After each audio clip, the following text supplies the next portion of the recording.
Khawti ghada tisbah al khair alaikum, bonjour alaikum, azul fillaoun, salam alaikum, j'espère que vous allez bien, nous y sommes, c'est l'Aïd el-Kébir, nous sommes comme prévu, le 9 juillet 2022, c'est un jour de Aïd, c'est le jour de l'Aïd, l'Aïd al-Adha, l'Aïd el-Kébir, صحة عيدكم تزيدوا تعيدوا ان شاء الله في الهنا وربي يخليكم لي فامي تاعكم ولادكم. Embrassez très fort vos parents, ya jma'a. Il y en a qui n'ont pas la chance de voir leur mère ou de voir leur père.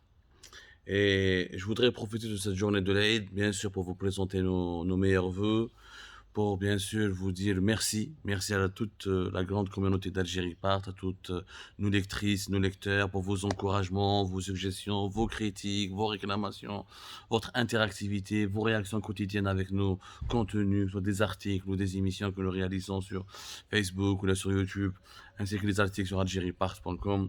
Merci beaucoup de votre fidélité. Vous êtes de plus en plus nombreux. Rien que le mois dernier, nous avons dépassé les 4 millions et quelques de vues sur YouTube. Nous avons toujours entre 4 millions et 5 millions de vues régulièrement sur Facebook. Des milliers de personnes nous suivent. On a une communauté de fidèles qui est estimée, elle est vraie, hein, fidèles qui nous suivent chaque jour de manière assidue, plus de 500 000 jusqu'à 600 000 personnes. C'est la taille d'une ville pratiquement, d'une ville moyenne. Merci beaucoup de nous suivre encore une fois. Merci à toutes les Algériennes, à tous les Algériens. Et merci aux amis étrangers, aux amis de l'Algérie, euh, aux amis qui nous suivent, qui nous regardent, qui croient aussi à notre pays, qui l'aiment aussi, qui voudraient que notre pays soit heureux et développé surtout, et que sa population puisse vivre dans la dignité et dans l'épanouissement et dans le bonheur. Mais aujourd'hui, la fête n'est pas au rendez-vous. Comme ça, sincèrement, la fête n'est pas au rendez-vous. Ce Eid 9 juillet, j'avais beaucoup d'espoir. Je pensais que le régime algérien, pour le soixantenaire de l'indépendance de notre pays, allait vraiment comprendre la nécessité de préserver l'unité nationale, allait vraiment comprendre la nécessité de resserrer les rangs de la nation et qu'il allait vraiment faire des gestes d'apaisement sérieux et concrets à l'occasion du soixantenaire de l'indépendance et qu'il allait au moins tendre la main à l'opposition, aux activistes, aux journalistes indépendants pour essayer de dialoguer avec eux, de négocier avec eux, de parler avec eux, de la manière avec laquelle on peut tous vivre ensemble pour que tout le monde puisse faire des compromis afin de bâtir ensemble notre propre pays, à chacun d'entre nous d'apporter une pierre à l'édifice. Un édifice qui est fragile, ya jma'a. Cette année 2022, ce n'est pas une année particulière. À la belle commune, la majorité écrasante des gens, parce qu'il est très cher d'acheter un mouton, parce que tout a augmenté. L'inflation, c'est un fléau mondial. Dans notre pays, c'est un fléau encore plus grave, parce qu'il a commencé bien avant la guerre lancée par la Russie contre l'Ukraine, depuis 2021, pratiquement depuis le début de la pandémie de la Covid-19 en mars 2020. J'allais dire que la crise économique et financière dans notre pays s'est installée dans notre pays depuis même le début de la crise politique en février 2019. Euh, L'inflation elle est au-delà de 10% dans notre pays, même si les chiffres officiels essayent de la relativiser. Comme on a parlé, on a fait plusieurs enquêtes avec plusieurs documents, plusieurs faits, plusieurs statistiques officielles même qui démontrent que l'Algérie s'appauvrit.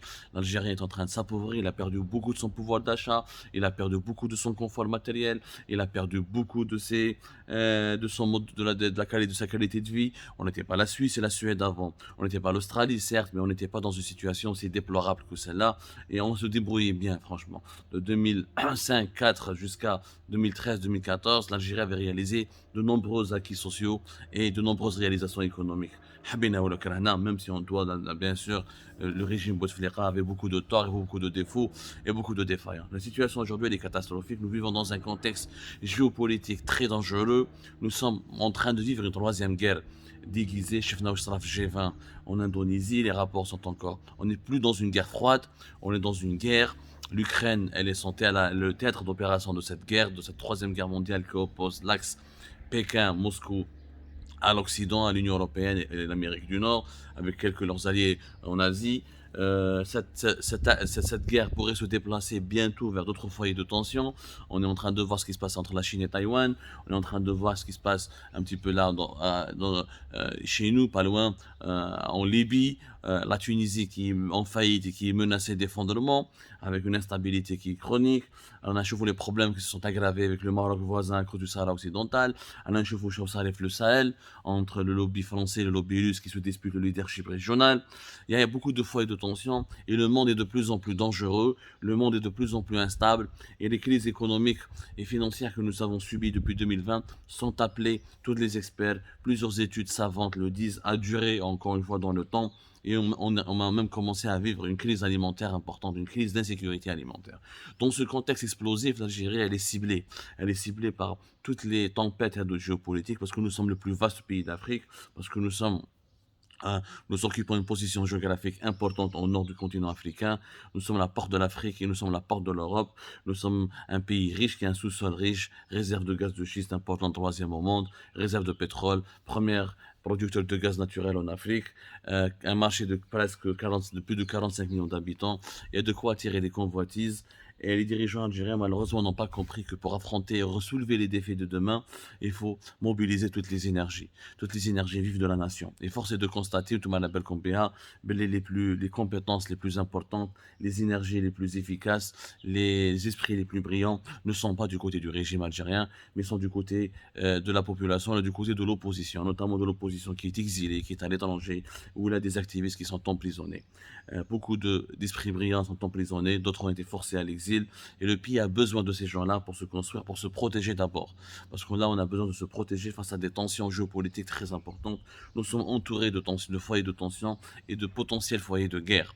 بلادنا راهي en danger, sur tous les plans économiques et financiers, ça ne marche pas. Le pays est paralysé, pas de méga projets. Le chômage a dépassé les 4 millions de personnes, 4 millions et demi de personnes. Aucun projet d'investissement majeur n'a été réalisé, pas de création de richesse. Le pays s'appauvrit alors que le prix du baril de pétrole augmente parce que notre production du pétrole et du gaz est en train de baisser et de diminuer drastiquement. Tous ces éléments, on les avait communiqués et beaucoup de dirigeants algériens ont pris conscience du danger et ont pris conscience du caractère, je dirais, sensible et dangereux du contexte dans lequel nous évoluons. Mais malheureusement, ils n'ont fait aucun geste. Ils n'ont rien fait. Des décrets, on nous a promis des libérations, des gestes d'apaisement. Pour le moment, nous sommes alors le 9 juillet, à la Naf el-Eid, et pour le moment, il n'y a que 6 activistes du Hirak, 6 détenus d'opinion qui ont été libérés. أعطيكم أساميهم: عبد القادر بالعربي من تلمسان، فاتح قاسد من تيزي وزو، ماسير الزيك يحيى سماش من بويرة، الياس سليج من ألجي، عمر بوجمعة من مسيلة، وخالدي بالعيد عبد الرزاق من قلمة. 6 personnes sur 266 minimum détenus politiques. وراها رشيد نكاز، وراها علي غديري، وراهم الاخرين. لا ليست لي لونغ يا جماعه، لا ليست لي لونغ. دونك نعطيكم اساميهم. جو ميغي با اوبلي لي جون: لونس حمزي، محمد بالقادي، علي حيدر، ارزقي والحاج، رازي غزاوي، محمد اسلام سودي، بالقاسم قاره، سوداني حطاق، طاهر قاسم، موحد قاسمي، اسماعيل غربه، حسين ترهوني. يعني لا ليست لي تري لونغ. رضا زويد من ورقله، سفيان حميدات من ورقله، وهران ياسر رويبح، طاهر بوطاش، من باتنا عقبة الميت، etc. etc. La liste elle est longue. Si je devrais épeler ou plutôt citer les noms des 266 activistes politiques qui sont en prison. C'est des détenus politiques parce qu'ils ont été incarcérés uniquement pour des délits d'opinion. Ils n'ont rien fait de physiquement grave. Ils n'ont pas bloqué une route, ils n'ont pas brûlé de pneus, ils n'ont pas attaqué un poste de police, ils n'ont pas violenté quelqu'un. Et voilà, c'est très grave, c'est gravissime. C'est vraiment gravissime. Et je ne comprends pas. Il y a un décret qui est sorti pour la grâce présidentielle destiné à les détenus qui ont été incarcérés pour des faits d'attroupement non autorisés, qui m'a le communiqué de la présidente de la République le 4 juillet dernier. Nous sommes le 9 juillet, pas de libération. Donc, le président qui décide, un président qui décide, la justice qui ralentit ou là qui bloque, on ne comprend pas. Qui doit bénéficier de cette grâce? Qui? À quoi joue le régime algérien? les familles des détenus politiques algériens, راهم يروحوا كل يوم الحباس. Au moment où nous, on va célébrer l'Aïd, ces familles vont aller devant les prisons, pleurer leurs proches ou essayer de voir leurs proches. C'est une situation insupportable et c'est injuste. Et notre pays n'a pas besoin de ces divisions. Parce que ces familles ont nourri les frustrations de leurs proches, de leurs familles, etc. Alors que nous avons besoin de renforcer le front interne face aux menaces externes de notre, qui risquent de déstabiliser qui déstabilise en ce moment notre pays, parce que toutes les conséquences économiques et financières et les problèmes socio-économiques que nous rencontrons sont les conséquences directes de ces tensions géopolitiques, de cette troisième guerre mondiale déguisée qui est appelée à durer et qui est appelée même à prendre d'autres formes beaucoup plus graves, comme je l'ai expliqué au début. Les exilés politiques, bien sûr, il y a eu quelques anciens du Front islamique du Salut, les Bled, depuis tant longtemps, l'Algérie, ce sont des islamistes de l'ancien Front islamique du Salut, certains ont même été condamnés à mort, d'autres ont été condamnés à des longues peines de prison. On parle donc des gens de la décennie noire qui ont été impliqués dans le malheur des millions d'Algériens. À ceux-là, on leur a pardonné. À ceux-là, on leur a déroulé le tapis rouge. Quant aux journalistes indépendants comme votre serviteur et d'autres activistes qui sont exilés, on continue à les pourchasser, à les traquer, à lancer contre des mandats d'arrêt internationaux, à faire des pressions sur leurs familles, à les harceler. Pourquoi? Parce que moi, par exemple, qu'est-ce que j'ai fait? Je suis un journaliste. Oui, je comprends pas. Le régime algérien pardonne aux égorgeurs des années 90, ويعاود يدخلهم ويفait tout. Moi, je suis pour le principe de la réconciliation, je suis pour le principe du pardon, il n'y a pas de problème. Mais le pardon ne doit pas être à deux vitesses. La réconciliation ne doit pas être à deux vitesses. Mais chez les Fatsaïnat, les Helkoul Bled, ou les Daoul Bled, vers une guerre qui a mené à plus de 200 000 morts, سمحتوا لهم حوستوش عليهم سمحتوا لهم وكذا وديتهم طابي روج والكواغات ولي باسبور etc. Ou les exilés politiques ou les opposants ou les journalistes engagés indépendants, vous leur en voulez encore parce qu'ils ferment pas leur gueule. Voilà. Bon, on ne pourra pas fermer notre gueule. On ne fermera jamais notre gueule. On ne peut pas fermer notre gueule parce qu'on s'agit de notre pays. Nous n'avons pas un pays de rechange. Si j'étais binational, j'ai un pays de rechange, je ne parlerai pas. Canadien suédois, ou la norvégien, ou la français, ou la italien, ou l'américain, ou la canadien, je peux parler d'un pays de rechange tel que l'Algérie. J'ai pas de pays de rechange. Moi, je suis né en Algérie, j'ai grandi en Algérie, j'ai fait des enfants en Algérie, j'ai mes parents en Algérie, j'ai tout fait en Algérie. Mes émotions sont en Algérie. Mon cerveau est en Algérie. Je me bats pour mon pays, je ne fermerai pas ma gueule. Si maintenant, la condition pour revenir dans son propre pays est de fermer définitivement sa gueule et de se soumettre, c'est pas la peine. Je préfère mourir en exil, je préfère mourir libre et en luttant contre des injustices que de vivre en les subissant. Ça, c'est un principe que les dirigeants algériens doivent comprendre. Une fois pour toutes. Nous voulons une réconciliation basée sur l'intérêt général dans notre pays. Que chacun d'entre nous fait des compromis pour protéger notre pays contre les menaces extérieures. Parce que l'opposition ne signifie pas la haine de son pays ou la haine personnelle ou l'autoflagellation. Nous voulons préserver notre pays contre les dangers qui se profilent, les dangers qui sont déjà là et qui se profilent à l'horizon. أنا نشوفوا dans ce processus تاع الشمل اللي سميته بون تاع la réconciliation des voyous, certaines personnes des voyous كانوا يدخلوا في الكونسولا كانوا يسبوا l'Algérie داخل les consulats تاع ليون ولا dans les consulats يكسروا في les consulats ويسبوا داخل, on leur a pardonné, on leur a demandé de rentrer, on les a récupérés, etc. Alors que des intellectuels, des écrivains, des journalistes indépendants, etc., on veut, on les menace et on les pourchasse. Quel espoir peut-on avoir pour le pays avec un régime pareil? Les voyous, on les récupère et on les réhabilite, et les intellectuels, on les pourchasse et on les massacre et on les persécute. Bon, les persécute, massacrer entre guillemets. C'est tout simplement inédit, c'est tout simplement scandaleux. Je voulais partager ça avec vous, c'est pas un coup de gueule, c'est juste pour vous dire que c'est un aide triste, un aide sinistre, parce que notre pays ne va pas bien.